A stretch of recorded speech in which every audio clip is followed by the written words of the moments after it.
Ringside Reality.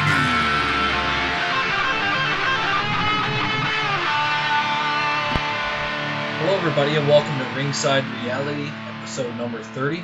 I'm your host Jonathan, along with my co-host Chris. Hello, it's episode 30. I didn't realize this is anniversary. The 30th anniversary. What? That doesn't make sense, really. Well, 30th episode? Well, it kind of goes back to the whole WWE thing where they always say that the WrestleManias are like the 25th anniversary or whatever, but it's not actually. So this year was WrestleMania 33, right? So they keep saying it's the 33rd anniversary of WrestleMania, but it's not. It's the 32nd anniversary. It's the 33rd year it happened. Because the first year it happened wasn't its first anniversary. WrestleMania 1 wasn't the first anniversary of WrestleMania. It was the first one. It's like if you get married, the day of your marriage isn't your first anniversary. The first year of you being married is your first anniversary. So WrestleMania 2 would have been the first anniversary of WrestleMania. Mm-hmm. I guess, yes, that makes sense. But they keep saying that this is the third anniversary, like the 33rd anniversary, or when it was WrestleMania 30, they kept saying it was the 30th anniversary of WrestleMania, but it wasn't. It was the 29th anniversary. So, your 30th wedding anniversary is your 31st year married? Yes. Oh, man, you just blew my mind.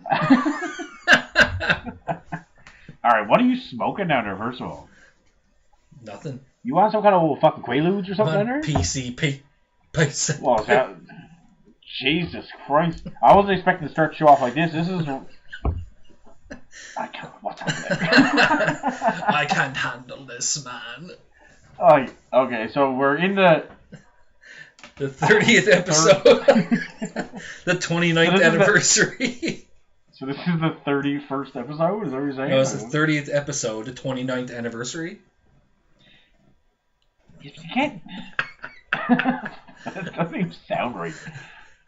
It's like, if you were not thinking about how retarded it is, and it was the WrestleMania 31, and they were like, that 30th anniversary. Everyone would be like, bye, it's WrestleMania 31. Yeah, but they shouldn't say it at all, because it doesn't make any sense. Yeah, but you got to, dude, Mark, you gotta say it. Just say it's the 30th annual. How about that? The 30th annual, or the 33rd annual WrestleMania. You don't have to say the anniversary. Okay, so WrestleMania... Whatever the fuck year it was just happened. I don't even know anymore now because you got me all confused. What year is it, man? What year is it? Is this 2006? I don't know what's going on here, boy. So the WrestleMania happened. I just got back from the pub. So I just killed 3 people on the way home, ran over a dog. So I do a podcast. There's a swing set and 2 children attached to the old car in the back. So we're here. And it's been a busy week in the old world of wrestling, isn't it? Well, the first thing we're going to talk about is our WrestleMania predictions and how that went. We haven't even discussed WrestleMania, so... Well, it depends on how you want to go about it. I mean, there's some other big news we can get to before we talk about WrestleMania. Alright, we'll get to a couple of little tidbits. Well, there's something I want to talk about that's been big news all week. I don't know if I haven't texted you about it, but... Well, it doesn't beat it. The Mauro Ronaldo thing with the bullying of JBL. Yeah. And Meltzer came out today and said he's talked to at least 15 people within the company. Justin Roberts used to work for him. And he came out and said, told a few stories about JBL tossing these bags on the road and taking a shit in his face and all this stuff. And JBL's notorious, anybody doesn't know, for bullying for the last 20 years. Like, he's a real piece of shit in real life. Like, he's not just like... There's only so many times you can tell a story about someone and people can defend it before there's so... Like the Bill Cosby thing. Alright, 10 women said it, 15, it's like 75 women at this point. So at some point it just becomes reality. So JBL is a piece of shit. There's been numerous people.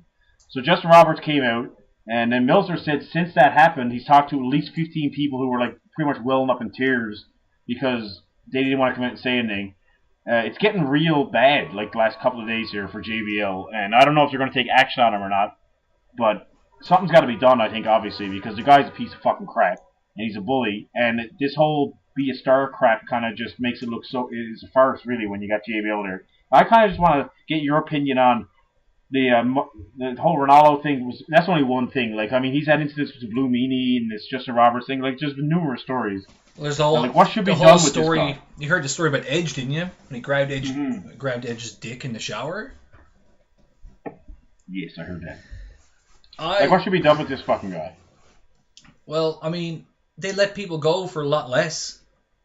You let Brad Maddox go because he said prick on a house show. Man, they fired Fit Finlay at one point because he had Jericho go out and interrupt the fucking America the Beautiful or whatever. Yeah. Like, and they brought him back afterwards, but they still let him go for that. Like, that's been done hundreds of times before, man. And just because there was some like military personnel in the crowd that were upset by it, but he lost his fucking job over it. He come back, like I said, but still, he still got his job lost over it. You know what I mean? So, I believe this whole be a star thing is all bullshit anyway, man. Because you listen to any episode of Raw or SmackDown, and 95% of the fucking commentary is just them bullying somebody. Well, it's either Saxton or fucking Otunga. Yeah, it's either Michael Cole and Corey Graves bullying Byron Saxton, like, oh, you don't got a girlfriend, the only woman you ever got was an inflatable woman, and all this other stuff. And you're listening to SmackDown, and when Mauro Ranallo was on it, JBL was giving him a hard time about how he blocked him on Twitter and all this other stuff. And now it's got Otunga where he's like, you don't know what you're talking about. Did you hear what he said on SmackDown? I couldn't believe it. I was like, man, if I was there, I would have punched Buddy in the face. They were talking about when Miz and Maurice come out, and she had that fake ring on, like the big fucking blow pop ring or whatever. And JBL was like, look at the size of that rock. And Otunga goes, that's a blow pop, John. And he said to David Otunga, he's like, well, at least his wife didn't buy her own ring. I was like, oh.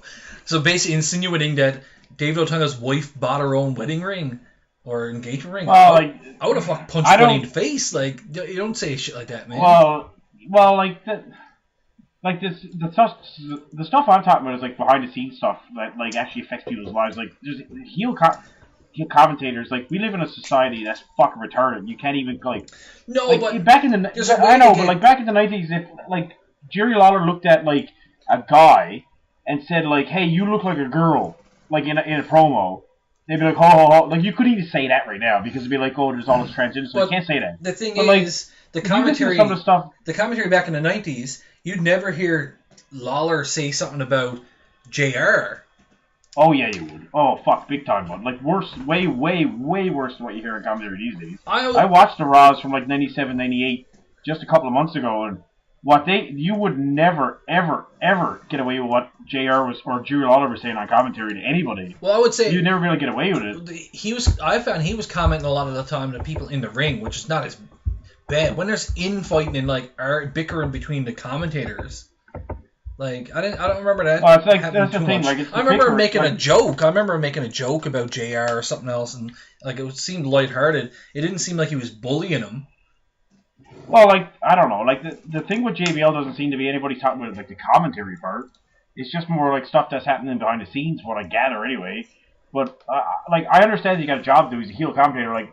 We're not so pussy-fied these days that guy can't even go out there and razz someone on commentary. Like, now I understand what you're saying. It's like the thing is JR and JR, it wasn't really bickering. Now Heyman and JR had a stint on commentary too, where Heyman used to rip JR to fucking shreds, man.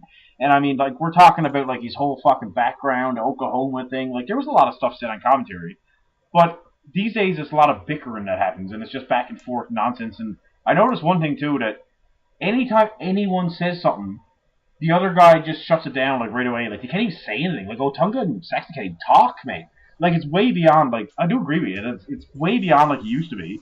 Like it used to be like constructive at least at some point. These days, like soon as Saxton's opened his mouth, boys are like shut up. Like, okay. Like, and it was also talk here, boy. Like I'm out here on commentary. Let me fucking talk, please. Well, you also mentioned the Be a Star thing. Back in the JR and JR Lawler days, there wasn't the whole Be a Star and the positive attitude and anti-bullying and this kind of stuff. Well, it was the 90s. It was a different fucking time Yeah, in the world. but now they're this whole like anti-bullying and don't be a bully, be a star and all this other stuff. But then the same kids are turning on the TV and hearing the commentators bullying the guy next to him. So it's kind of a contradiction in my opinion. I think with today's like performers and the way they perform on TV and even the commentators, they should be able to get heat and be heel commentators without attacking the guy that's next to him. I think if they focused on more on the people in the ring and maybe even like comment on negatively on the people in the ring that they're supposed to be commenting on, then it would have a bit more of a better feel to it, I think. Let's say, for example, Corey Graves, quote unquote, supposed to be the heel commentator. If there's a match going on between Bayley and Charlotte, yeah, I can understand he's going to say something about Bayley because she's the face. And he's going to praise Charlotte. There's no reason for him to be like, Saxon, you're a goddamn idiot. You know what I mean? Like, that doesn't push the match or the conflict between Charlotte and Bayley at all. It has nothing to do with the storyline. It doesn't progress anything other than the fact that it's making Saxton seem like a moron. So I don't really get why that even happens. I don't understand. I don't know if Vince finds it funny or what's going on there, but I don't like it. I never did really.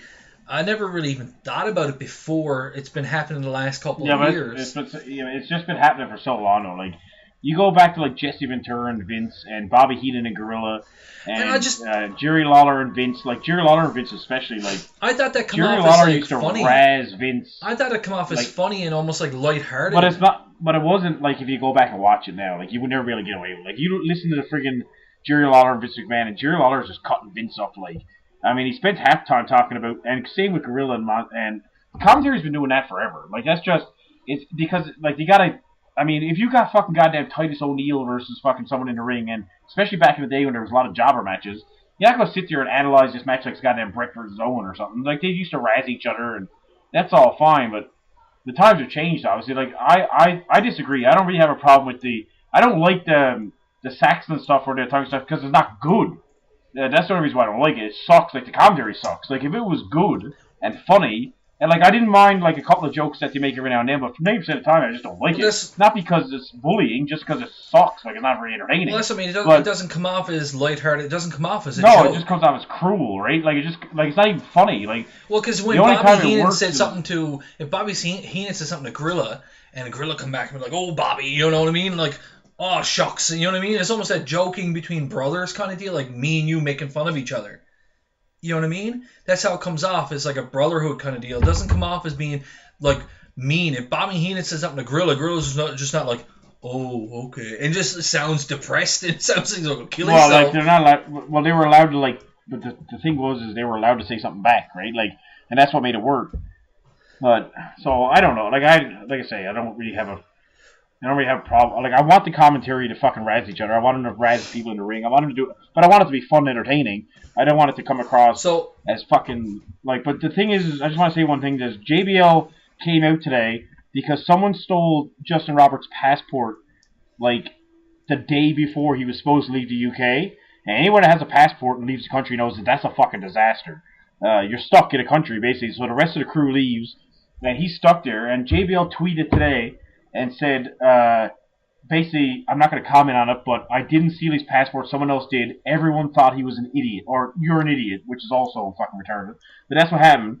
But I just read now that Johnny Mundo, I guess that's Johnny Nitro. Johnny Nitro. He just talked to Deadspin right after JBL said that, and he said JBL asked me and my partner to steal the passport. So JBL didn't do it, but he asked someone else to do it, which just goes back to... And that's more what I was talking about, is the stuff that JBL is doing. And I don't know, like, it's kind of out there now, right? Like, it went from, like, this... Like, the Mauro Ranallo thing happened and nobody really knew, but every day, man, doesn't it seem like there's more stories coming out about JBL? And if you're like me, and I know you know, like, I've been hearing stories about JBL's bullying since fucking late 90s, probably, eh? Like, since we started reading the internet, like, I know that he's always been a bully the whole time, like, that he's been in wrestling. And See, it doesn't work anymore. You can't do it anymore. Like, no, because he's in that mindset of the 70s, 80s, early 90s where you had to pay your dues and you had to go through the stiff stuff. If you're a rookie getting in the ring, the older guys would stiff you just to get you used to it, and they'd rib you, get you going until you got in through the brotherhood kind of deal, right? That's not really how it works nowadays, man. Like as bad as it is, you can't do that. There's a lot of mental issues. Like I know Mauro Ranallo, they're saying he's suffered with depression since high school. So you got somebody like that, man. You start getting on with that shit, and it goes down here really fast. You almost need to gauge who you can do that to, and then joke with those people. You know what I mean? If I knew you had a history of mental illness and even like suicidal thoughts or something, I'm not gonna be like, buddy, go kill yourself. Like that's a touchy. Well, he told Roberts to go kill yourself like numerous times on the books and shit. That's a touchy subject, you know what I mean? Especially when you know Well, somebody might have those. The thing feelings. is like okay. So play devil's advocate for a second on JBL side. So us, for example, we're two people that say shit like that all the fucking time, right? I say that not just to you. Like I say that, like that's my personality. I don't mean any of it, but I'm also not a public figure, so it doesn't matter what I say. But I say shit like that all the time. Fuck, we both do. We say stuff that makes what JBL's saying look like fucking church choir, man. But we're not in the public eye, I understand. But is there a part of it that's maybe that's kind of like the era he was raised, and if you don't like it, fucking that's it. Like he's not.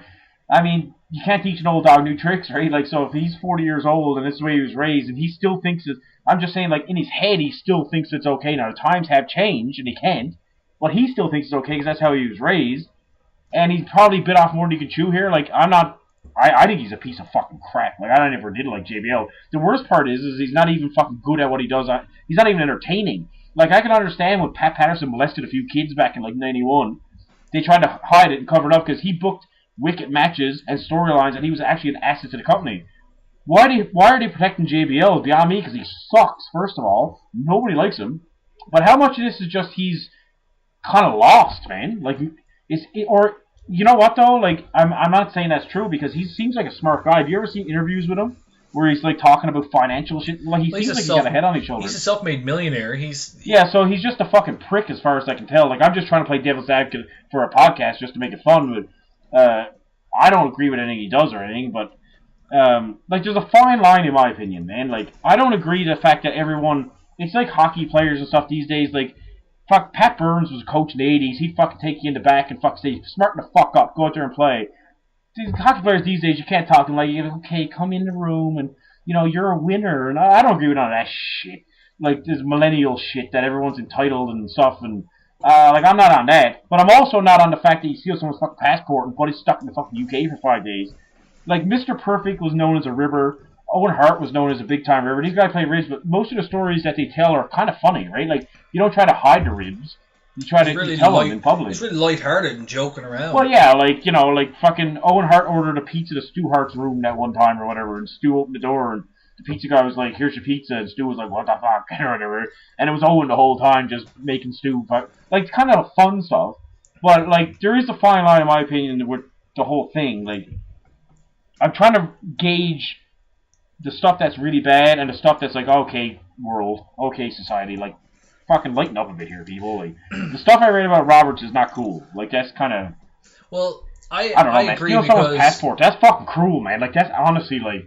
Johnny, we make fun of each other all the time. If you were over in fucking goddamn Italy somewhere, man, I would never take your passport and burn it or something before you'd be stuck in the goddamn... Like, that's not even a... Is that even a rib? Like, that's not even a rib. That's fucking cruel, by Well, it is because, I mean, you got to go through all kinds of immigration stuff, and you got to go, you know what I mean? That's a nightmare, man. Yeah, like, I don't even know what you would call that. Like, that's just being a fucking dick is all that is. So, well, JBL thing, I got a feeling, the only reason why I wanted to bring this up, honestly, is because this is the first podcast we've done since WrestleMania and stuff, but I got a feeling that this is going to turn into a very big story, and gauging what Meltzer was saying today about 15 guys he talked to, it's kind of going down the road of the child molestation. I'm not saying it's the same thing, but in like '92 when that happened, everyone started coming out, and society has a way, like you said, like the Cosby thing. I got a feeling a lot more people are like it's out there now. Well, and I kind of want to bring it up because I think this is going to turn into a big story. We're going to be talking about it in a future podcast. I think it kind of reminds me of the whole Bill DeMont thing a couple of years ago when he was bullying. Well, that's the best. Why did they fire him? Like fucking JBL seems like he's 10 times worse, doesn't he? Well, he was just bullying people down in NXT, and that's the only reason why they, you know what I mean? He was calling them faggots and, you know what I mean, pushing them around and stuff. I mean, it's the same kind of deal he's doing. So, I don't know. My last thought on it is that I think JBL is using his tenure in WWE and pushing his weight around. He's been in the company for 25 years or 20 years or whatever he's been in it. And he's using that as leverage to stay above guys like Justin Roberts or Mauro Ranallo, who just got into the company not long ago. In my opinion, they'd be better off keeping Mauro Ranallo and Justin Roberts over fucking JBL because he sucks. Well, Moro's gone because he's... Well, they removed they removed him from all the social media stuff and everything today. So yeah, even his own bio on his own Twitter doesn't list WWE as a place he worked anymore. That sucks, man. He was really good too. I like Mauro Ranallo. The only thing I didn't like about Norton is that he said WW instead of WWE, but other than that, he was a good commentator. I'm only great with him. So another... That's like... I got a big story now. I got a big story. This is a huge story. It's probably the story of the year. What? Yeah. Get ready for this. I already talked to you about it before, but we didn't discuss it.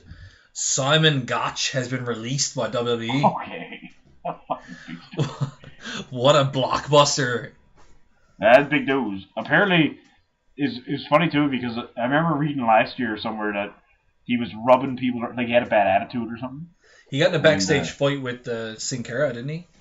Yeah, he got in a backstage fight and people were saying he was rubbing people the wrong way. And I remember probably text her or I was at least thinking that fucking you're pretty low on the totem pole there, bud, to be giving attitude to people and stuff. Like you don't have much cachet behind you. So apparently they're giving old fucking whatever the other guy's name is a push. Aiden English. Apparently they fired him, so Gotch is going to turn out to be the Janetti, apparently, at Ekron. Well, Aiden English is married to Eddie Guerrero's daughter. Oh, is he? Yeah, that's a little bit of tidbit. That's a little bit of trivia for you there. That's old Johnny Tidbit? Yeah. I sure no name, man. What else happened? Not much else, actually.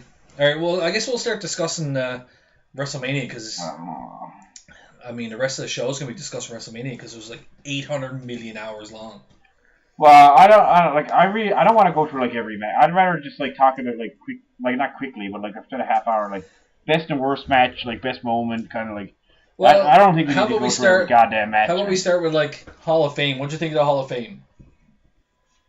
I liked it. Like I liked most of the speeches. I fell asleep before Angle came on, but I watched it the next day. I thought it was a good show. Like, I like the Hall of Fame anyway. Like, it went on a little long, which is the theme of the weekend, I guess. But I enjoyed it. I didn't think anything was too bad. I liked all the speeches. I think it's one of the best nights of the year for WWE, so I don't have any gripe with it. I mean, it is what it is. It's like one of those things where it's not broadcast on pay-per-view or on cable or anything. If you don't like it, don't fucking watch it. Like, don't bitch about it, because you don't have to watch it, man. It's on the network exclusively, so if you're going to watch it, then... enjoy it. Just...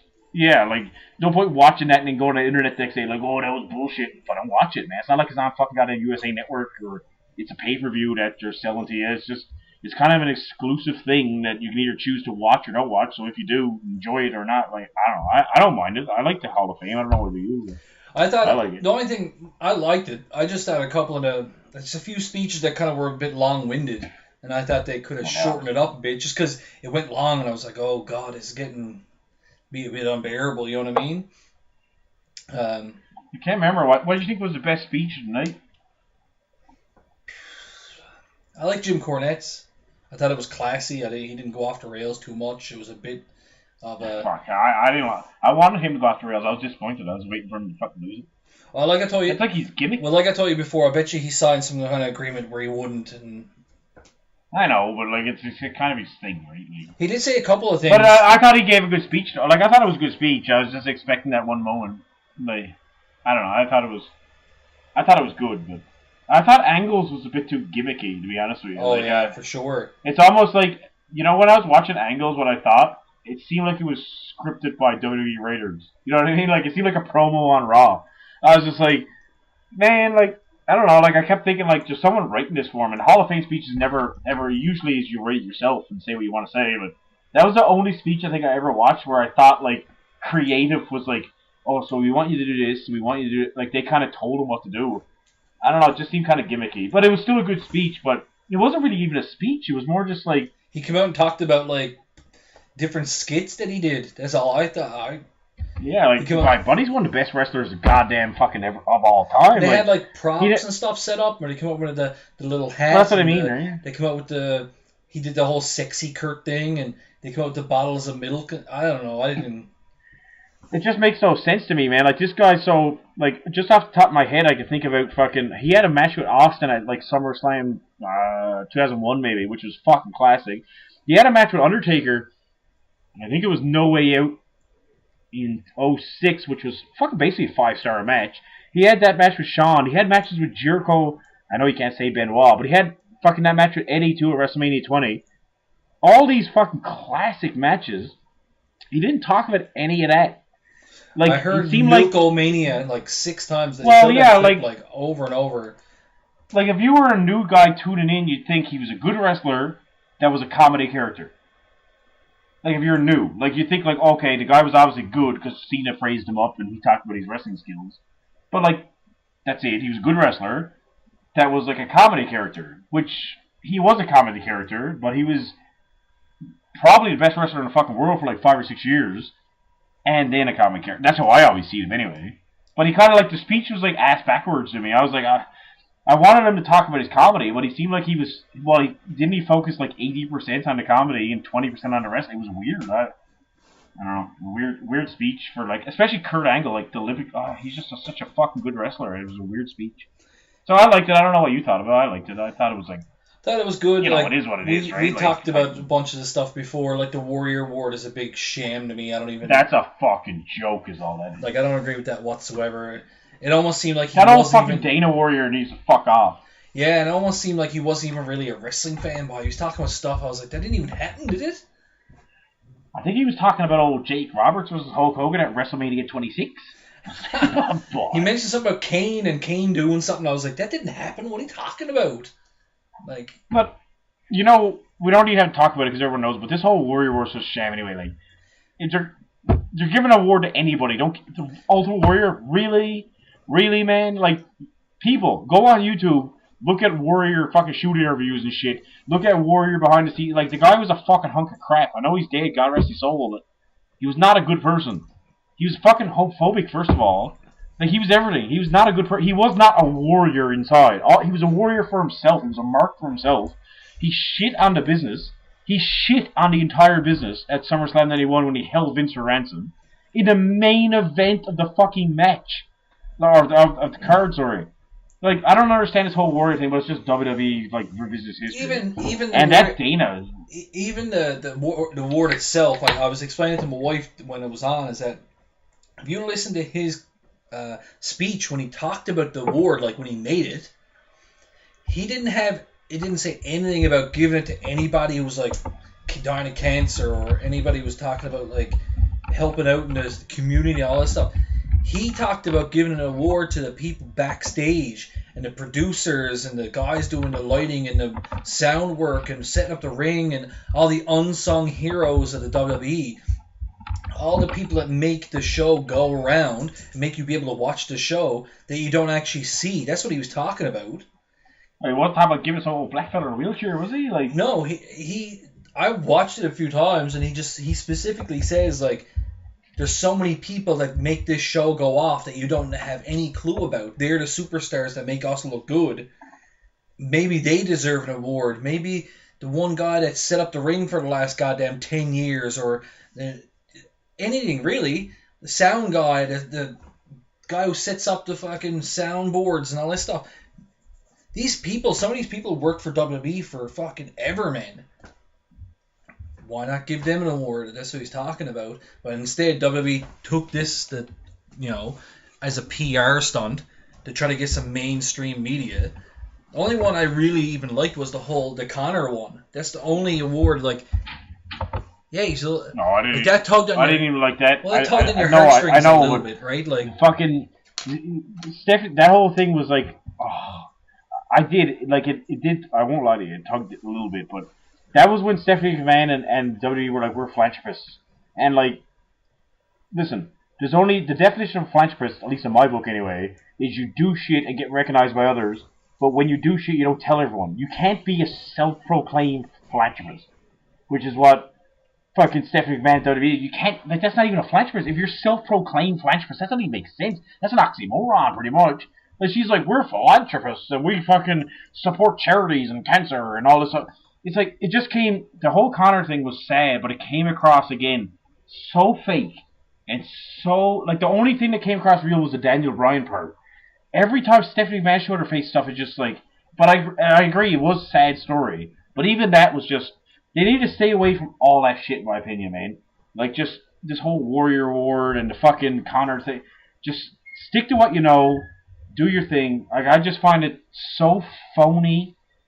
And, like, like, especially, like, we're talking about the JBL thing, like, 20 minutes ago. Like, they're such a shitty fucking ran organization sometimes, and they're so evil. And then they do stuff like that, and they put it on TV, and fans like us know how fucking cheesy it is and how fake it is and stuff, right? It just kind of pisses me off. But anyway, that's all I got to say about that. That pissed me off too. The whole Warrior Award thing pisses me off. Yeah, they just, well, I know they're not going to stop it. It's just, I don't know. I got no time for it, really. I didn't. Who's next? What's next? Fucking goddamn fucking, like, it seems like every year the guy gets more retarded too. Well, they had like Joan London last year. I don't even know who she was. I heard her name before. She's a celebrity who had breast cancer. Like, yeah, but good for her. See, like, I know that's good, man. But you can literally see what they do. It's like they have someone that they're like, all right, find us the saddest fucking story that you can find, because we want to give him an award. That's what I mean about philanthropy and fucking being like all this stuff that they say they are. That's not how you do it. It's not. Like, it's like they try to find the saddest sob story on the goddamn planet every year, and it's like, oh, this will make us look good. Because I guarantee you, in the meeting, someone says, by the way, this will make us look good. So it's been like that fucking thing last year with the Cancer Survivor. Now you got this old black fella in a fucking wheelchair. Like, what's next? Like, every year it just keeps getting sadder and sadder. Like, I don't even know what this Warrior Awards turned into. Really. Like, it turned, like you said, it went from being like, give the sound crew or give the ring guys a fucking award for being like the unsung heroes to fucking goddamn fuck people in wheelchairs and shit, man. But and even like I said, the whole Connor thing, it come off as cheesy stuff. But at least the kid was a fan. At least he had an interaction before the award was given to him. You know what I mean? All that stuff where he came to WrestleMania and seen Daniel Bryan win. That was the year before he got the award. Like, he didn't get the award until he died. Oh, I don't think it was like cheesy again. I just thought it was just like phony. No, but at least he had some kind of connection with wrestling, right? So he was a fan. He met Daniel Bryan and this kind of deal. And they did the whole package on him, and he wanted to be a wrestler. You know what I mean? Yeah, but like the thing is, like, it was. I'm a cynical fucking prick, right? Like, all I see is WWE and Stephanie McMahon noticing that there's a cancer survivor that likes wrestling, and fucking singling them out and going, let's get the cameras on them. That's what I see, right? And that's maybe I'm just a fucking, like, I got a negative view on life or something, maybe. But I don't see it as this natural, organic thing. I see it as they noticed this young kid that went to wrestling shows, and he met Daniel Bryan, and Daniel Bryan probably went back and said, like, I just met a guy with cancer, and the first thing that popped in Stephanie McMahon's head was like, let's get the camera on him. This could be a good story. He only got 12 months to live, just in time for Mania next year, and he'll die. Like, I actually see that. Like, they're fucking... That's how I see WWE being ran. Yeah. And I apologize if that's the way it is, but that's what I don't see it as this natural, beautiful story. I see it as they're taking advantage of this fucking kid that they know likes wrestling, so put the fucking cameras on him and let it roll. That's what I see. I understand. The thing is with that, he had something to do with wrestling. Joan London had zero to do with wrestling. Oh. The missus who got it last year. What did she have to do with wrestling? What did she have to do? Fuck's Joan London, mate? The one who got the award last year. Okay. I don't even remember that. The breast cancer survivor, Mrs.? Oh, the breast... Yeah. Oh, yeah. So she had nothing to do with wrestling whatsoever. This year, this guy in the wheelchair, Eric LeGrand, it seemed like they got him, and then they were like, pretend you're a wrestling fan. That's what it seemed like. You know what I mean? He had nothing. He never had nothing to do with wrestling beforehand. He wasn't You know, he didn't show up at events beforehand. He wasn't ever mentioned before. I got a funny feeling next year it's just going to be some obscure person they're going to pull out of their ass that's going to be like, oh, buddy's in a fucking, he's paraplegic, he's in a fucking hospital about to die any second. They'll probably even die on screen or something. You know what I mean? Show his last breath as he's getting his fucking award. It wouldn't fucking surprise me, to be honest with you. The way they're going. Like, that award's just, it's total bullshit, but that's all that is. That's fucking dog shit. And Dana Warrior, fucking, I know she lost her husband and stuff, but just parading her kids around out there, and like every year, so this is the best part, for the next like 20 years, she gives the same fucking goddamn speech ever since 2014. The warrior inside you will live forever, and I know, like, she's just like, you all are warriors, and it's like, oh, shut the fuck up, man, like, I can't even take that. That was the worst part of the night, actually. It was that stupid old fucking warrior. I didn't even listen to it, really. It's not even bullshit from the beginning. Like, it's not even like, oh, this is nice. Like, we all know, anyone that knows anything about wrestling, and I'm not talking about it as a character. Ultimate Warrior is one of the greatest characters, of all time, really. I just mean, anyone knows Jim Hellwig as a person, or read stories, but he knows that fellow's he's a horrible human being. Like, so, the best part is, hello, anyone out there, do yourself a favor, go on the internet, download Self-Destruction of the Ultimate Warrior, which came out in like 2004, before all this crap that they start sucking his ass. Watch that. That's the honest opinion. That's before all this happened. That's what WWE really thinks of the Ultimate Warrior. And watch that 2-hour fucking lambasting that they gave him. And then watch the new Warrior DVD that came out in 2014 by the same fucking company. Same company put out the new DVD 10 years later. And watch them back to back, and you tell me that this is not just a fucking scam. That's all I have to say. Yeah. All right, moving on. Moving on to the next thing. We'll discuss shortly. Hey, hold on. What? We're going to discuss shortly what you thought of NXT TakeOver. Did you watch it?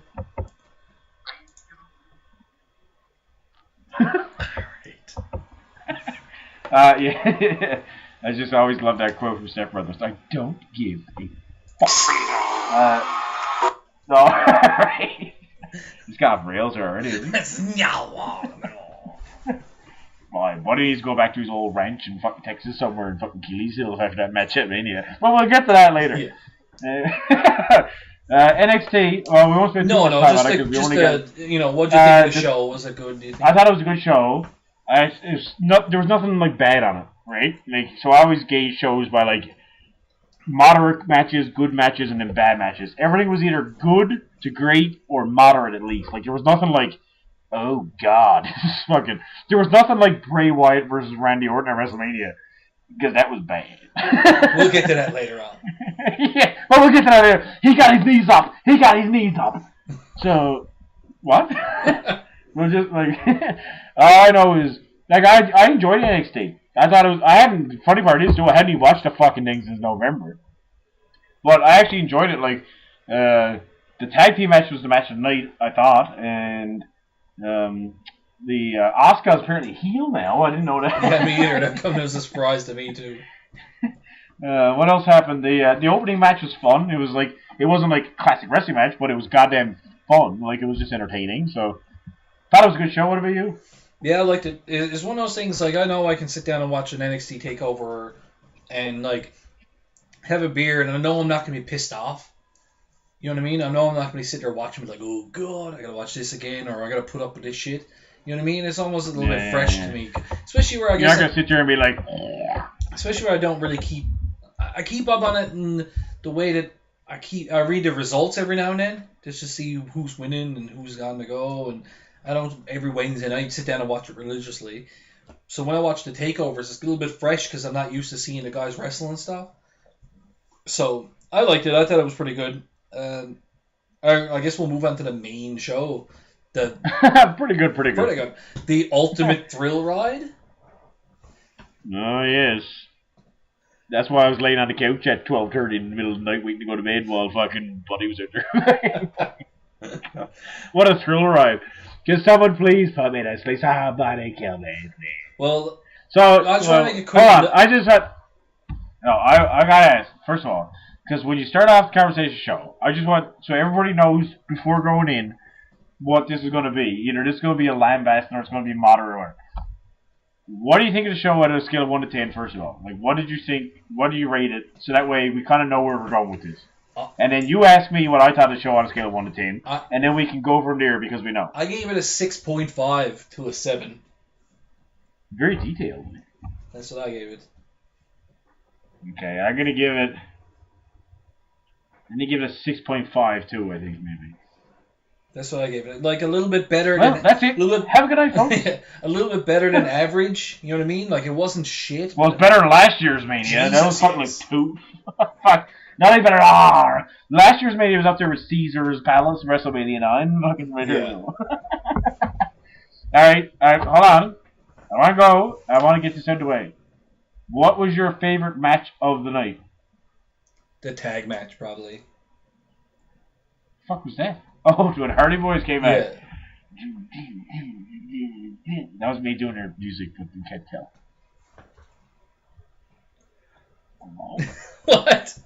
You asked me a question, I answered. Well, you're supposed to elaborate, aren't you? That's the whole point of goddamn podcast. Well, I thought that was my favorite match of the night. I thought it had the most... It started off at a high note, so the Hardy Boys come out. It had some good spots. It had some good wrestling. I don't know, like... In terms of a wrestling match, maybe AJ Styles and Shane.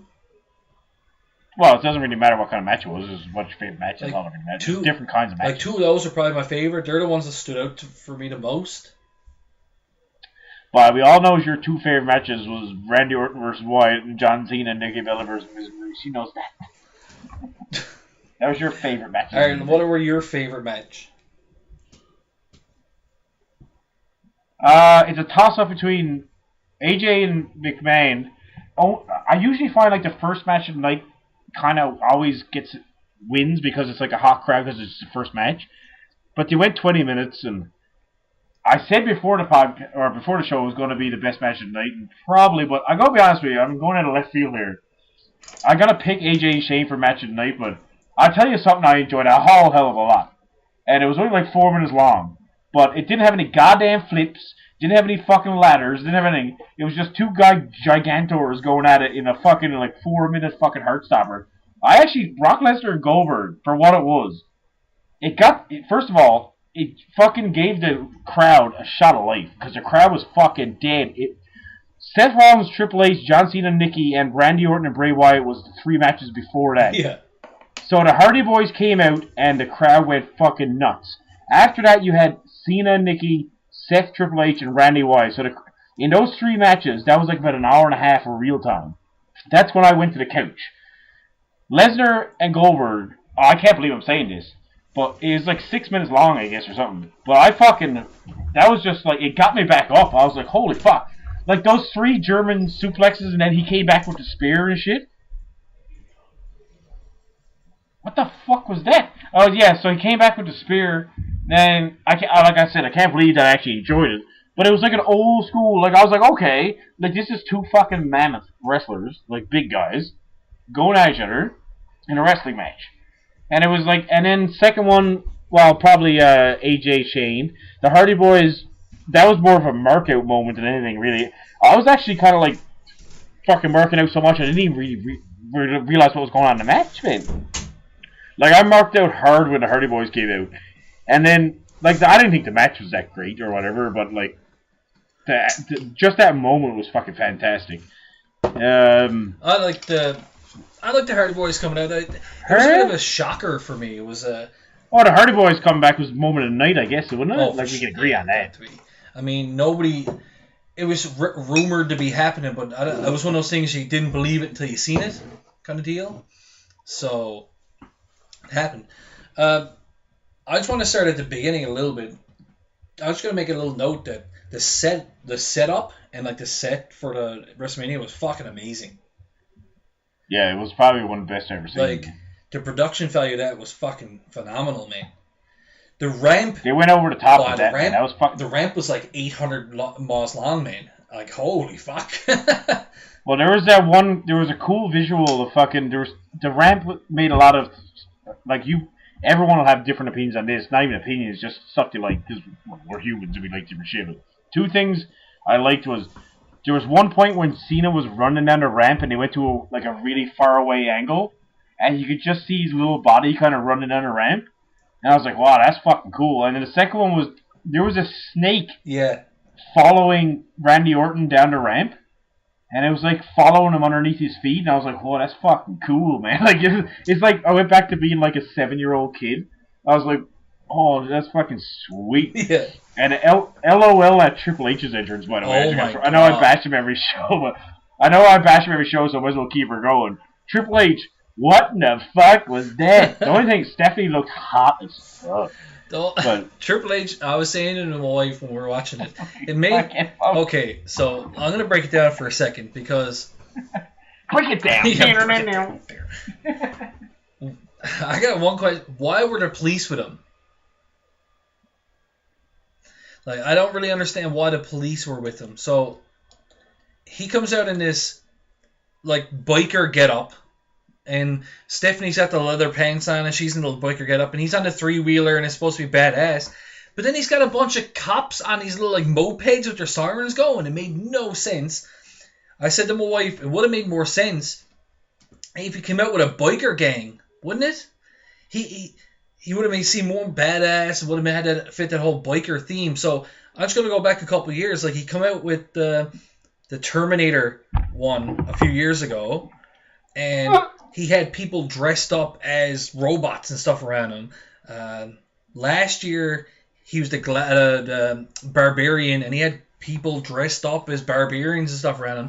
This year he comes out as a biker with cops with him. It's made him seem super like weak, like he needed an escort, like a police escort out to the ring. Made no sense to me. I thought it would have been way more badass if he had a biker gang with him, and it would have seemed like he was the leader of this gang, if that's what he was going for. But him on that bike and the way they were dressed did not fit the police bringing him out at all. No, it made no sense. I thought it was actually like fucking hilarious because you texted me, you're like, shouldn't he come up with like a biker gang? But the best part was when you text me, you were like, is that fucking goddamn Undertaker or fucking American Badass? 7 times. Remember when old Taker's coming out like I was like, what is stealing old Taker's gimmick? Is it? He even drove around the ring and everything and stopped halfway up, like a little bit up the ramp and everything. So that was fucking. So, funny thing too, I'm just reading the results here. In a not so shocking turn event, guess what match got the longest time of the show? Triple H and Rollins. Yep. What a shocker that is. And there was nothing really memorable about the match. I thought it was not good at all, actually. Well, it was like, I give it like 2.5 stars or 3. It was like okay match. That's it, pretty much. So, we'll just go through quick. Like I know you want to go through it, so we'll go to the Nikki Bella proposed, or John Cena proposed Nikki Bella, blah, whatever. Fuck, we all seen that coming, right? Well, man, we called that months ago. Yeah, Randy Orton Bray Wyatt was like one of the worst matches I've ever seen in my life. Actually, I just want to. I give that like negative 17 stars for that. I honestly don't remember one thing about that match except for the shitty fucking projections on the screen. And remember I texted you. You're like, because JBL said that Bray Wyatt was a god, and I was like, what's he a god of? The god of video editing? Like, yeah. If I can remember, you texted me the Triple H pictures. Yeah, that was going viral. Apparently, that's where I found it too. That was fucking amazing. That was like, I was like fucking literally laughing when I see Triple H's face in the middle of a match that he got nothing to do with at all. Some separate feud on a different show, not even on the same show. All of a sudden, his face just pops up. But you should post that when you post this podcast. Yeah, I'll post that on the Facebook. You should post the whole picture. Yeah. For some reason, Triple H's face is in the middle of the ring. But that made Lesnar and the Orton and Wyatt match. I got a little more thing about that, like the whole powers and stuff they were talking about. And I'll elaborate a little bit after when we talk about SmackDown a little bit. Is that the powers seem so useless? So his powers are to project, pictures onto a screen, onto the ring. His power used on SmackDown was to teleport away from Randy Orton into... What? I don't even understand that. Like, it's the worst powers in history. It's fucking hilarious. So, you remember our last podcast? Or, sorry, it wasn't even a podcast. you remember at Mania, or no, sorry, it wasn't Mania. Alright, I keep going ahead. Next thing you know, it'll be in the future. Fucking, do you remember at SmackDown when I texted you and I said, why is Wyatt laughing and acting all like psycho and all diabolical when he just lost and he has nothing to be happy about and he's not scared? Remember all that shit? You hear what Steve Austin said today? What? I didn't hear about. Well, he said about Wyatt. He said the exact same fucking thing. He's like, this guy's a fucking joke, basically. He's like, the guy comes out after losing at Mania, and he loses a tag match on SmackDown, which is exactly what we're talking about. And he's like laughing in a promo, like, hey, I will come for you. It's like, you're a loser, man. Like, Steve Austin on his podcast just called him out, and I was like, oh, that's actually what we were saying like fucking 2 days ago. Once again, Ringside Reality. Everybody's stealing our material. So yeah, fucking the magic, the magic power thing too. Like this is our thing. Like I like wrestling, so we're fucking retarded because like wrestling's supposed to be stupid. And man, I got no problem with fucking like stupid stuff happening sometimes. Like it is what it is. Like I don't sit down and watch wrestling. I don't. It's not the Olympics, right? Like this ain't fucking the old synchronized swimming where the Russian judges are. This is a joke. Like it's not a joke, but like it's like serious and a joke well, it's and supposed fun to be taken and as serious. Entertainment, like a TV show. Well, two things, like a right? TV show. Yeah, but it's taken as like there's two different people. There's the entertainment that you like, and then there's the wrestling that I like. So me and you, for example, we like both. We're true wrestling fans, and there's a lot of us where you like a good promo and a good segment and a good laugh. But fuck, if Kurt Angle's wrestling Shawn Michaels, you're like, oh my god, like you know what I mean? Like we're like the mixture of like a perfect wrestling fan that likes wrestling and entertainment. But this storyline, after he burnt the house down, how did they lose it so bad? When he burnt the house down, I was like, okay, just get real. Like, this is going to be like, there's 3 weeks left to Mania. Like, what's going to happen? And it just fizzled. Like, it fizzled hard, too. Like, this just went down the fucking shitter. But it was the worst fucking storyline ever after that. Well, I like the entertainment when it's done correctly. So, let's give a good example. Remember the Ministry at its peak? That was fucking interesting. When like Undertaker was out there trying to like crucify people and Steve Austin was out there trying to stop him. That was cool. I liked seeing it. Quite entertaining. Yeah, when he was out there carving like crosses in people's chests and stuff, like that was crazy. This is not. That was absolutely. This is not at all. Well, especially with Randy Orton. So Randy Orton is not anything to do with superpower. Like that's not his character at all. Like he's a straight shooter basically. He's a Viper. He's like fucking methodical, and he's a Viper. All of a sudden, buddy, got fucking goddamn fucking swords and shit. They got fucking laser beams. What is it? Like, what's going on here? Oh, isn't that a quick thing? The Wyatt families, are they the worst stable in the history of wrestling? I think it got to be. Well, they're not bad 3 and B, aren't they? Man, oh man. So, how many times has Eric Rowan and Luke Harper left the Wyatt family and come back and just keep coming back and forth? Like they gained Braun Strowman there a couple years ago and now he's gone. Like it almost seems like Bray Wyatt's the worst cult leader in history.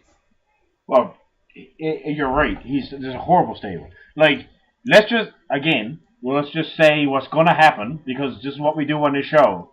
Bray Wyatt. First of all, Randy Orton needs to get away from. Listen, Randy Orton has a lot of people that don't like him, but he has a lot of people that do like him. I like Randy Orton, but I don't like him enough to defend him when he has a shitty fucking garbage feud match. Like I like him. He's probably like top 3 favorite last like 5 years that I actually like. 'Cause I don't really like a lot of people anymore. But that match was fucking crap, and he was slow and boring and shit. It was everything people hate about Randy Orton. And I got no problem saying that. It was fucking garbage. But he needed to get away from Bray Wyatt because Bray Wyatt is a fucking disease to a storyline right now. This feud should stop immediately. Because Bray Wyatt is not taken seriously by the fans. He's a fucking joke. You know it. You know he's a joke.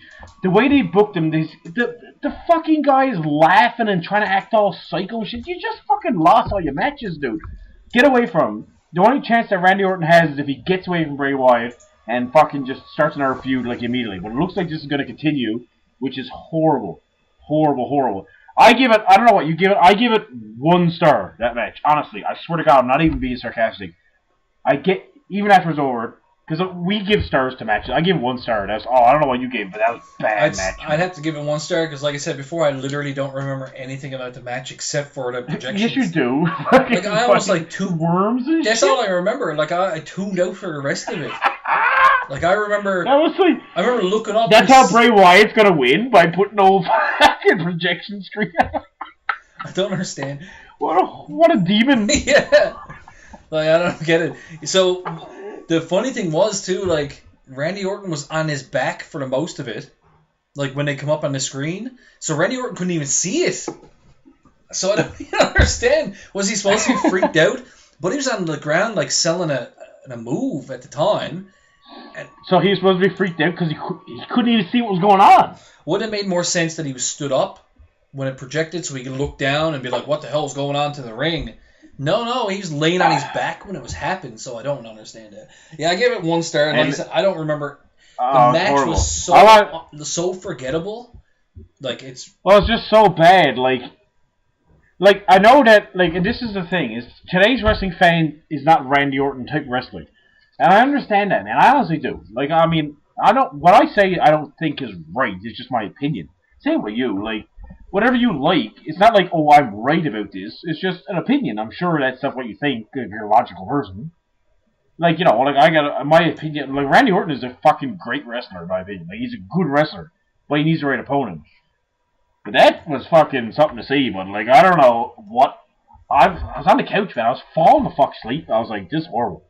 So, once again, so I give... Best match of the night goes to AJ and Shane. I'm going to give that 4 stars just because I don't know what the fuck Shane McMahon pulled off. I love how they didn't do spot monkey wrestling, and he actually went out there. Now he's with AJ, and you know yourself. You can pretty much be ending him if you're with AJ, but Shane McMahon worked his ass off that match, man. Like, you can say what you want about AJ, but you watch that match over, and Shane's working his fucking ass off. And he got their couple of spots in that they needed to get in. You know what I mean? Yeah, and right, they did too. Yeah, they kind of. And I like how they teased AJ, kind of doing it and stuff. Like, I thought it was the best match of the night. And then number 2 was Lesnar and Goldberg, which I thought was a fucking romp. Like, that was just an old school fucking shit show. And Goldberg was Goldberg took 13. He did 10 in a row on him at one point, and then the 3 to start, so 13 fucking suplexes. And he speared him through the barricade, and, like, I marked out for that. Worst match of the night, what do you think? What was the worst match of the night? Besides Randy Orton and Wyatt, because that don't count. The Raw women's match was pretty fucking bad. Oh my god, that was a fucking gong. Oh, the SmackDown one was bad, dude. Yeah. They were pretty bad matches. Alright, I'm going to go with Nikki Bella and Cena. Fucking misery. That was horrible. Well, are we counting the pre-show? Because if you're counting the pre-show, Andre Memorial Battle Royal was the worst thing. That was the fucking worst. Hear about what X-Pac said about Big Show? No. You didn't hear this? So, fucking Six-Pack or fucking X-Pac or what the fuck's his name these days? I don't even know what his name is these days. I suppose Sean Waltman. Sean Waltman's his real name. Yeah, like old Six-Pack or whatever. He was backstage, so there was supposed to be this is the Big Show's last. His contract run out February next year. Yeah. So this is his last Mania. So they had this big spot planned where it was supposed to be Strowman and Big Show having like in the center of the ring while all the jobbers, because that, you know it's yourself, that's all that was in that fucking match, was a bunch of fucking jobbers that are going nowhere in life. Freaking, he had this big spot planned where they were supposed to get together and like fight it out, and it was supposed to epic, like Strowman fucking whatever. Turns out all the old fucking jobbers who didn't know what they were doing, because, well, that's why they're jobbers, tossed them out before they even got to do the spot. The boy just tossed him over the ring. Apparently, if you look back, he wasn't even supposed to be tossed. The boy just threw him over. So Big Show went back, according to Six-Pack, and fucking ate all the jobbers in the locker room. Like, seriously, like, freaked out. And was like, fuck you, fuck this, fuck everything. And, like, he taught all those fucking Barry Horowitz a lesson. And I'm like, imagine if that's your last WrestleMania. And you're, say what you want about the Big Show, but you're 22 years into your career. That's it. This is the last hurrah. And you get tossed out by a bunch of fucking jobbers who aren't even supposed to throw you out. I'd be pissed too. Well, Yeah. I was shocked at when him and Strowman got tossed out. Yeah, When it happened, I was shocker. like, "What the fuck is going on here?" Because it happened like right at the same time. So I was like, "That was kind of weird." So then I picked Zayn to win because he was the most high profile person in there at that point. Him and Ziggler. Sorry, Jinder Mahal was in there. Yeah. But him and Ziggler were probably the most high profile in there at the time. Then it comes down to Ziggler, Jinder Mahal and fucking Mojo Rawley. I was like, Johnny, I'm gonna pay you $20 if you could please give Jinder Mahal a piss test to see if that's on fucking no, steroids. he got to be. Because All hard body? Mel never seen him before until that night, and when he come in, she was like, "Oh my god, this is the grossest thing ever." She's like, "He's disgusting." Like his body actually looks. Is he the new Scott Steiner? It's almost grosser. Like he's got this like, cause he's black. Okay. No, I'm only joking. That's only at Ringside Reality we make harmless jokes. But yeah, like, isn't he the most disgusting person in the world? Seriously. I don't know. He's so weird, but. So you weren't happy about Mojo winning that? No. And the Gronk. The fucking worst thing ever to happen to that. That cements the fact that fucking trophy in that battle royal means absolutely nothing, because what a joke that was. Buddy, why didn't they have Strowman win? I still understand. Like, he's supposed to be built as this monster, and he loses in the fucking jobber battle royal. Like, I don't understand. That's man. all it was. I don't get it. It's so stupid. No, that's all it was. It was Jobber Battle Royal. Like, speaking of jobbers, I got one for you. The Lunatic Fringe Maggle, he's eat. He's fucking career's over. But he's fucking She's fucking on the pre-show, fighting old boring Corbin, who looks like, seriously, Corbin, hair plugs for men, bud. Do you some fucking good. Jesus Christ, you gotta stop wetting down your hair. You look mad, Paul. But anyway, what the hell? What in the hell happened to Dean Ambrose? Seriously. Did Steve Austin ruin his career or something? I don't know, he went from fighting Lesnar last year to Corbin on... To becoming champion over the summer. Corbin on the pre-show? I don't know, man. And the match, it makes no sense too, because I was listening to some review of SmackDown, and they had a rematch on SmackDown that was a street fight. That was better than the match they had at Mania. It made no sense. They were like, why didn't they just have the street fight at Mania? It would have been a better match. Yeah, that was actually a better match. It was a better match, wasn't it? It made absolutely no sense. And it was non-title, the rematch was. Because Corbin won, but he's not the champion. I don't understand. How is that a rematch then? It's not really a rematch, just a match between the same two people, but it's not for the title. A rematch would be for the title, right? So yeah, it makes no sense at all. All right, so the main event of the night, which is for the 17th year in a row, fucking Roman Reigns versus The Undertaker. This is the big one. This is the big one here. Now we're gonna end off this first/second/third podcast with, I guess we got to end it with this match. The Undertaker, who is arguably, he's like, you know what's weird about the Taker? I've been thinking about him a little bit. You go back in time, right, and you think about, like, so he won the belt from Hulk Hogan in, like, 1991, which was, so, like, there's 3 people from every era, or 2 people that define it, right? So it was, like, Hogan, Warrior, and Savage. That was, like, the 80s. That's the 3 big dogs. And then it was Bret and Shawn from, like, the 90s until, like, the late 90s. Then it was Austin, Rock, pretty much for the Attitude Era. And then Cena, Batista, and Orton for the new... You know what I mean? You know what the weird thing is with Taker? He never was the face of the company. Like, he was never the Bret, Shawn, Hulk, or not. But he was there through every era. He's the only guy that can say, like... You know what I mean? Like, it's kind of fucked up when I think about it. Like, he was there...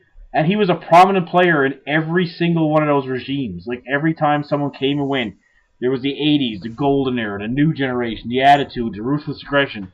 There's only one name that was there the whole fucking time. Does that make him, like, the greatest ever?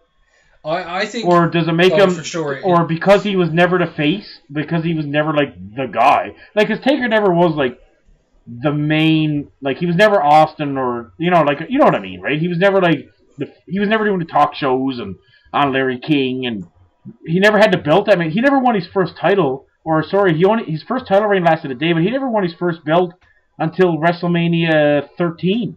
Like he never had the title ever. He was never the face of the company. I still So think. what do you do with him? Where do you place him? And like, what's his fucking history, or what's his background? Like, what do you think? I still think he's one of the best. I think he's probably the best character in terms of like a guy that was given a shitty gimmick that with anybody else would have failed horribly, and really took it, made it his own, did something with it, and fucking kept. We talked about it before with Jericho when he kept like evolving. He evolved that character, man. Like the same Undertaker we got in 1991 is totally different than the Undertaker we had in 1997. And then that Undertaker was different than the American Badass Undertaker we got in 2004 or whatever it was. And even then, back when he came out again in 2008 or 2009 or whatever it was, he was still a different Undertaker than we had before. You know what I mean? I thought he was a really good character.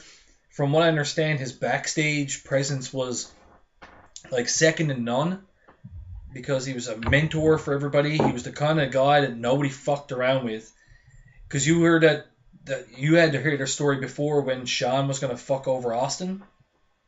And when he walked past Taker backstage, Taker basically looked at him and gave him this look that basically said, don't fuck around because you fuck around, you're getting it. And Shawn went out and did it, you know what I mean? Did the deed for fucking Austin and took it for him. In my opinion, he was the judge of the whole wrestler's court, you know what I mean? He's the guy that everybody went to when shit was going down because they knew Taker was going to take care of it. So, put all those things together, the fact that he went so long and he was always there as kind of like the workhorse, I gotta say, man, he's got to go down as one of the greatest. Got to.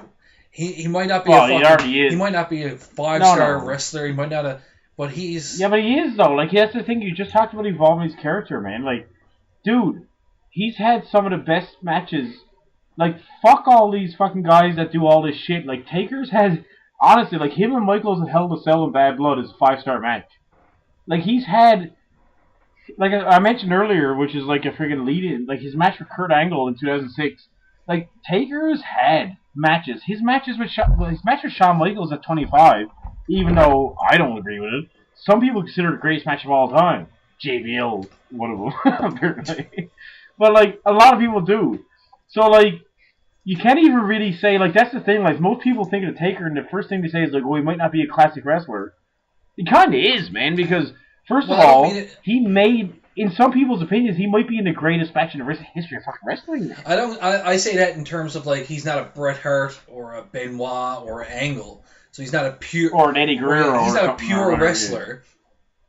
But he's a striker, right? Yes, but in terms of like putting it all together, like he's the kind of guy you put him with the right opponent, he'll put off a 5-star match. You put him against a shitty opponent, it's going to be decent to bad match.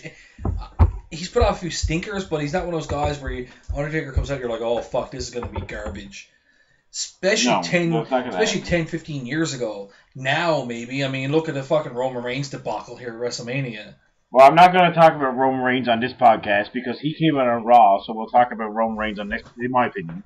I'm going to leave the Roman Reigns thing. So, the only thing I'm going to say is that Roman Reigns defeated the Undertaker in 23 minutes and 5 seconds. And Undertaker retired, apparently. The only thing that I'm going to say is, as God is my witness, the Undertaker is not fucking retired. You don't think? There's not a fucking chance. Honestly, I think there's not even a chance. He's getting Cena at Mania. Like, come hell or fucking high water. Whether it's going to be, it might not even be next year, because he probably needs a couple of years, he needs a hip replacement, blah, blah, blah. But he's 52 or something, right?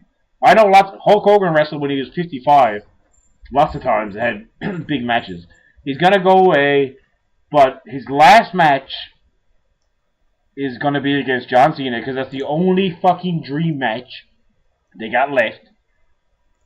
Is going to be against John Cena at WrestleMania. It'd probably be WrestleMania, I'm thinking like 35, because it just sounds right. Like, once again, 34/36/35th anniversary of WrestleMania. And it's going to be like a big moment. And I think he's got a face scene at WrestleMania at some point. I know that they're tweeting at the T-shirt saying "Thank you, Taker," and Yeah, if he comes back, do you think it tarnishes that moment where he takes off his gear? Like, what's he do next time? Take off his fucking pants and his shirt? Like, what? Like, how can you be more symbolic of leaving it all in the ring? And because now everybody comes back. Now, the thing is, I don't know. I haven't heard a lot of people know it, like say this, but last year he left his gloves in the ring. Remember that? Well, he still never left. What didn't he leave in the ring? His fucking underwear? Like last year when he fought Shane, after that match, he walked up, put his gloves in the middle of the ring, and walked out. So everybody thought he was done. But then he comes back this year, and he takes everything off. Like he took his hat and his coat and everything, and his gloves, and put it all in the middle of the ring.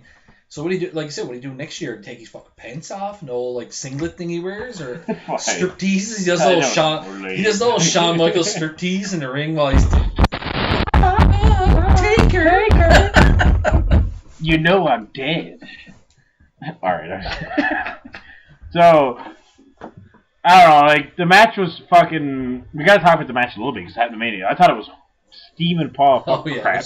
I thought it was a horrible way for a man of the Undertaker's stature to go out. I know that there's photos of Roman Reigns after, and even as the show ended with the fireworks going off, he looked half distraught. Now I know there's photos and there was rumors that he was really upset after the match because of the tombstone botch, and he knew it was Taker's last match. And basically, the tombstone botch, if you don't know what I'm talking about, was Taker did what he was supposed to do. He kicked himself up, and Roman tried to lift him, and he obviously didn't have enough power at the time. I know he's a strong guy, but at the time, like Taker 52, like if you watch it back, Taker kicked himself up. He did what he had to. Roman dropped him, and Taker kicked himself up again, and Roman just couldn't pick him up. And this is the fucking Undertaker in the main event of WrestleMania. So apparently he was distraught backstage. Roman was, because he just was upset how it went down, and it was. The unfortunate part is that's what people might remember from that match is the Stephen Pollock crap. I didn't think it was a good way to end Taker's career before the match started. I don't think it's a good way to end his career after the match. Roman Reigns do not deserve. I don't give a fuck how much Vince wants to suck his dick and push him. And I understand that he is getting pushed. Well, I'm not going to get into that right now. But Taker, it's not right. It's not even that it's Roman Reigns for me. Honestly, Johnny, it's that there was no build to the match really. Like if him and Roman had this like history, and like kind of like Ric Flair and Shawn Michaels, you know how that, you know the story behind that. You know, like all these great stories that they culminate at the end. Reigns and the Taker just seems like a guy that's being pushed and Vince wants to put him over. There was no like Undertaker deserves better than that to me. Like he deserves some guy that crossed paths with him years ago, and it's going to culminate at WrestleMania, or John Cena, even John Cena, like the face of the company for the last. Like it needs to be something better than that. The Reigns thing just seemed kind of thrown together, and it was actually it didn't seem, it was thrown together, and it all seemed for the sake of Roman's push. For the herd? Yeah, like if you're a Taker, I can understand you losing to fucking Roman Reigns at Backlash or something for the sake of his push, but if this is his last match ever, that's a hard way to go, bud. Like, like all for the sake of this guy just getting pushed, it seems like a tough way to go. Well, so I'm saying he's coming back. He's fighting Cena. He's gonna fight fucking John Cena at WrestleMania. I think if this is his last, it's gotta happen. I think if this is his last match, it's not a good way to go out. Like I don't think he's gonna. His last match will not be remembered as fondly as, let's say, like Shawn Michaels' last match or Ric Flair's. What was Shawn Michaels' last match? Oh, Taker at 26, the next year. Or Ric Flair's, like where Shawn and Rick, you know what I mean? What? Buddy fought TNA for like 17 years. Yeah, I'm talking about the WWE's way of looking at it. You know what I'm saying? When they look at his last WWE match or whatever. Yeah. I mean, there's a few guys, even like Austin's last match was at Mania. Right? Not that we knew it at the time, but I mean, it's still he went out on the. Well, like, but back then they didn't really do it like they do it now, right? Like, but even still, like, his match can be looked at as a good. You know what I mean? He went out in Mania. Oh yeah, like now, like looking back, but like they started kind of with the Flair thing, right? Like the going out in style fashion, but like Because look what happened to Edge and stuff after, like, they went out in style. I don't know. I give the match fucking 2.5 stars, maybe. Like, it was a stinker. 2.5 to me, yeah. It would have been, like, it really comes down to that botch. Like, that's an epic botch. It also, to the fact, another thing is, too, this is fucking 8 hours into the show or whatever it was, man, at this point. I was to the point where I was almost checked out. I really was. Like, again, with that match, the same with Orton and Wyatt, I honestly don't remember a lot other than the botch and just a couple of shitty moments because I was so tired. I just wanted it to be over, man. I wanted to go to bed out of it. It was. Well, you got to remember that people that are listening on Eastern time don't realize that Newfoundland has its own time zone, which sounds hilarious, but it actually does. There's only one place in the goddamn world that has a time zone. So everyone on Eastern time here, which is probably anyone that listens to us, a half person, is Newfoundland's an hour and a half ahead. So when I'm up here at 12 o'clock, because I was up here at 12 o'clock, falling asleep on the goddamn couch, it was 1:30 where you are. 1:30! I think it was almost 2 o'clock when it ended. It was close to it. So, just to put that in perspective, you tuned on the pre-show at 6:30, correct? 6:30, you start watching wrestling. Buddy, 1:45 in the morning, you're still texting me like, hey, match again. That's, like, at that point, I was, like I said, I was tuned out. I was almost like, get this over with. Like, why? I remember saying to you, it was, I think it was, like 12 o'clock my time. And I was like, buddy, there's like 5 matches left. I was like, they're not going to put 4 matches up. There's no way they're putting 4 matches in a half hour. I was like, this is definitely going till like 1:30. And no, I said 1 o'clock, and you said at least 1 o'clock. And it was like longer than that. Yeah, it was like maybe a little bit after 1:30 when it was over. Maybe like 1:35-ish or whatever. And I was like, ugh. Maybe if it was a bit more to it, maybe if there was like a bit more excitement to the last match. But, I mean, I really, really was like just checked out, just on half asleep on the couch, just get this over with kind of deal. But, like, they've done that, like, it's been a new thing that they're doing, and they gotta stop it. And let's fix the WWE, which should be a segment we do on a show every week, is to fix their fucking crap. WWE, if you're listening, stop doing fucking, I know it's a big show, and people are traveling from all over the world and shit. Stop doing 8-hour shows, because there's a trend that I see in the last 3 Manias, since you started this 5 o'clock pre-show. By 10 o'clock Eastern, man, people are fucking done. Like, if you send someone out between the 10 and 11 o'clock hour, it's basically like going into the depths of hell. Because you can have the best match of all time, people don't care. It's too long, man. Like, not just for the people in the audience, but the guy that's watching it on his couch, you feel what's going on in the audience. Like I said, the Lesnar-Goldberg match perked me up a bit. You know why? Because I knew the crowd was into it, so I got perked up. But for like 4 or 5 matches after 10 o'clock, like this show's already been on for 3-4 hours, I knew the crowd was dead as fuck. You don't want people to go to the fucking Super Bowl and fall asleep. You don't want someone to go to Game 7 of the NHL Finals and say, oh, the second and third period I almost fucking passed out. Cut the show down. Like, seriously, do a 1-hour pre-show with 1 match, and then do your 4-hour show, 5 hours max, and be done with it. And there you go. Ringside Reality can fix fucking WrestleMania, because it's too long, man. Johnny, it's too long. Yeah, it really is. Like, it's a killer. Yeah, that being said, like, yeah, start the fucking, like you said, 1-hour pre-show, and let's say, even if they're going to run long, but there's no reason why me living on Newfoundland time, hour and a half ahead of Eastern time, there's no reason I should be watching wrestling after 12:30 in the night. It really shouldn't happen, you know what I mean? Like, that's when the cutoff is for me for that kind of deal. Well, if you're watching wrestling at 1 o'clock in the morning, you're fucking... The thing is, too, it's a Sunday night. So, for example, let's say you got a job in the morning, like 90% of the fucking world. You got a job to get up to go to Monday morning. You're up to fucking 1:30, 2 o'clock in the morning watching wrestling. You got to get up for work 7 o'clock next morning. But I fucking get to work for 7, so I went to bed at 12:30 after the show was over. And I got up at 5:15, I guess my alarm went off. I was at work 45 minutes away from my house. I drove 45 minutes in the morning. I was there for 7 o'clock in the morning. Like, that's cruel, isn't it? That's unusual fucking punishment. Yes, I mean, it should. There's no reason it should run over that. So if they can, if they can get it in that time. Like I said, that pre-show could have been cut back a bit. I mean... Okay, but, like, so what's the greatest WrestleMania of all time, probably? Or top 10? The top 10 WrestleManias of all time were probably, like, well, 17 is still the best. Yeah. None of these shows went that long. When did they start doing this?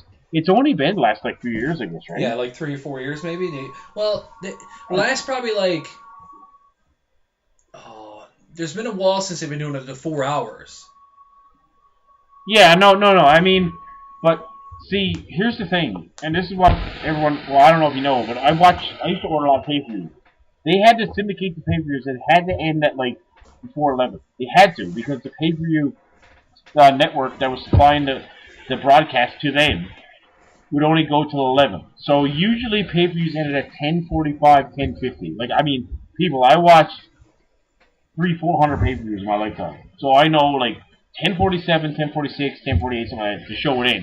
Because they had to get off the air. 3 years ago, they put the network in. And this coincides with what we're talking about. Now they don't have to get off the air anymore. Because everyone's watching on the network. And they own the goddamn fucking thing. So, those days are gone. That's why, since WrestleMania 30, you're seeing these shows go till 12, 12:30, quarter to 1. Because they don't have to get off the air. But until, like, that's what it is. Until 2 years ago, 3 years ago, they had a certain time, they had to get off the air. And they did, religiously, for like fucking 15 years. Unfortunately for the viewers. Like, it's a good spectacle and everything, but man, it goes too long. Like, Johnny, it's WrestleMania, and you're laying on the couch, and I was too, half falling asleep. That ain't right, dog. Well, that ain't just right. because it's on, I heard an excuse online, a couple of people saying, oh, well, it's their network, they can do what they want, but is that really a good excuse? Like, but well, it's not an excuse. It just means that they can just. Well, next like, year's there's not someone in the back. Yeah, but is next year going to go to fucking 2? Is the year after that going to go to 2:30? How long before I'm sitting down watching WrestleMania's 24 hours straight marathon? Like, you know what I mean? It's ridiculous. Had the show start at an early time. It has that special start time of whatever it was, 7:30 or 7 o'clock or whatever. They got a special early start time. End at fucking a sensible time, man. End it at 12:30 on my time. Or I don't mind a 15-minute overlay, like overflow of it, right? That's not a big deal to me because they've been doing that for a long time. Not a long time, but you know what I mean? Yeah. They overrun a little tiny bit for 15 minutes. 15 minutes is not a big deal, but when you're going over hour and a half, that's another show. Like, that's, you know what I mean? That's a whole... Well, it's NXT. It's NXT added on to WrestleMania. That's another NXT show added on to WrestleMania. That's fucking... That's great. That's like, another I SmackDown added on to fucking WrestleMania. That's ridiculous, man. There's no need of that.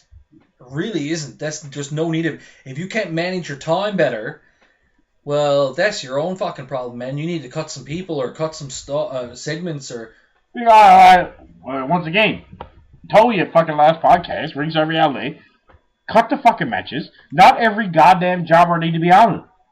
Again, Andre Joe Battle Royal. That don't even need to happen, dude. That was all jobbers. Everyone. Except for Strowman and Big Show and Zayn, probably, who's pretty much a glorified jobber. That was a bunch of fucking jobbers. That's it. You didn't even have to have any of them on the show.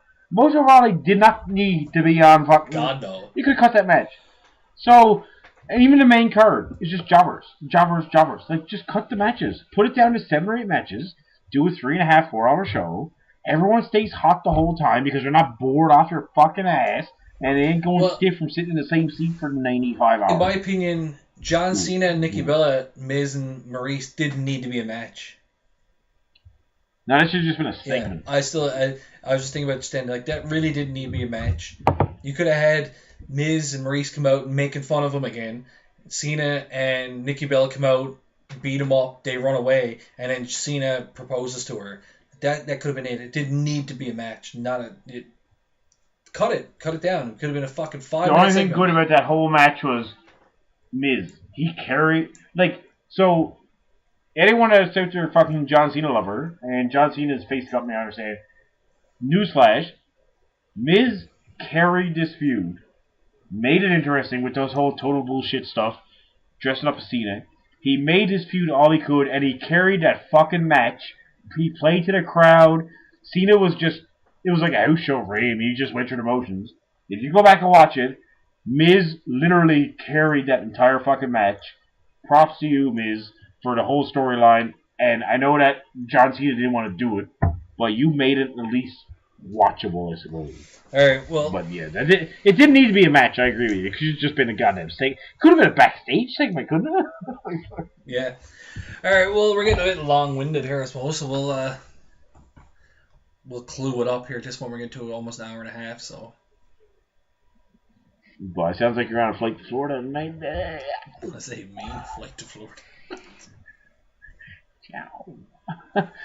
Alright, so that's Mania talk. Yeah, so I think what we're... I got good news for you, though. We don't have to talk that Mania till next year, Alright, so stupid. So I think what we're going to do you want to talk about Raw and SmackDown in the next one? Are you free to do another one? Well, I think that what we probably should do is, I'm gonna go for a fucking dirt. Yeah, we'll get our refreshments. And we'll do a 45, 50-minute rundown of Raw and SmackDown, so that we're caught up to all you fine listeners out there who cherish us and go to bed listening to us and can't sleep without us. And I know there's lots of you, baby. Yeah, so what we'll do, we're gonna end this one here, and we'll do a separate episode right afterwards that I'll put up together. Nobody. Alright, hold on a second. I'm not having a... Do you know how long it takes to upload a video that'd be like fucking 2 hours long? Like, cut it here. Yeah, but you're in a goddamn control here, fucking, first of all. Are you playing heel on this podcast? We're going to cut it here. We'll do an outro. Then we'll start a new episode, new intro, and we'll do another episode. I'll upload a different upload. What? Why you fighting with me on the podcast, though? Well, because you're giving me a hard time. I'm not giving you a hard time, but You just called me a heel. Well, because am I a you're heel like, here? Well, you're yelling at me for some reason. I'm just sitting here, man, looking at my computer screen. You're yelling at me for some reason. I don't know what the fuck's going on here. You're a son of a bitch. Yeah, like, you're like, here's what we're gonna do. We're gonna get on there. Bah! And I'm just like, all right, that's what we're gonna do. Do your outro now. Come on, do the outro. Hold on. Before I does me outro, first thing I'm gonna do before we does any Raw and SmackDown talk is I'm gonna let all the fine listeners out there and your half bodies. I'm gonna let you know. Ooh, Gigolo Jigga Del Rey is coming to my house tonight, and I'm gonna bang that up there. What? Was that English? I don't even know what that meant. I don't know. That wasn't English. I don't even know what that meant. Before Jimmy Doe Del Rey? What? You don't know Gigolo Jimmy Del Rey from the fucking... From the old Hard Bodies back in the day, whatever their name was? But, anyway, listen. Before we does our podcast and we uploads it, I have to let everybody know that before I does it, I gotta go up and make sure my wife is not packed her suitcase and left the fucking house. Because I just did an hour and 30 minutes, and if I go up and tell her I'm doing our podcast, there's a chance, there's a slight chance, she might actually just pick up the shit and be like, fuck this. I'm out. She's done. Yeah. So I'm gonna go up and have a smoke. And I apologize for any of my talk tonight. I was drunk when we started. And Johnny, you were the one that... Actually, it's funny, because I was drunk. You're the one that was going to control all goddamn night. So... Well, true. Maybe next episode I'll calm down and you'll go out of control. Maybe, because this has been just a fucking goddamn right. So, it's been WrestleMania week. I'm sure everybody enjoyed WrestleMania. WrestleMania. I'm sure everybody enjoyed a 95-hour thrill ride. That's the longest roller coaster I've ever been. I don't know about you, but look, I got my money's worth out of the day. Yeah, we're gonna come back. I got your money's worth out of it. Right, calm down. Because I stole it and from him. Apparently, friggin' the next show after this, if anyone listens to these shows in succession, which I don't think there is a person in the world that does, except for probably old Bin Ladens at McDonald's now with the cheeseburger, listen to this probably. If there's anyone that listens, the next show apparently is following in like 10 minutes. Which means we're basically doing a WrestleMania type podcast where it's going to go for 72 hours. So I apologize for the next show, but I hope you enjoy WrestleMania week. One of these days, if this podcast doesn't get cancelled for racial slurs and fucking bigotry, one of these days we're going to go to WrestleMania, me and Johnny, and we're going to do a podcast where apparently we're not allowed to film anything or show any footage, but we're going to go to WrestleMania someday, and we're going to do a podcast live from WrestleMania You never know, we might even get a few people on the air. Maybe we'll hook up with old fucking Aldo Montoya or something. I don't know. But he'll probably be there looking for fucking change to go by old sausage dog, old Thistle dog. Alright, so we're going to leave you. I hope you enjoyed WrestleMania. It was a good week. The Hall of Fame, NXT, WrestleMania.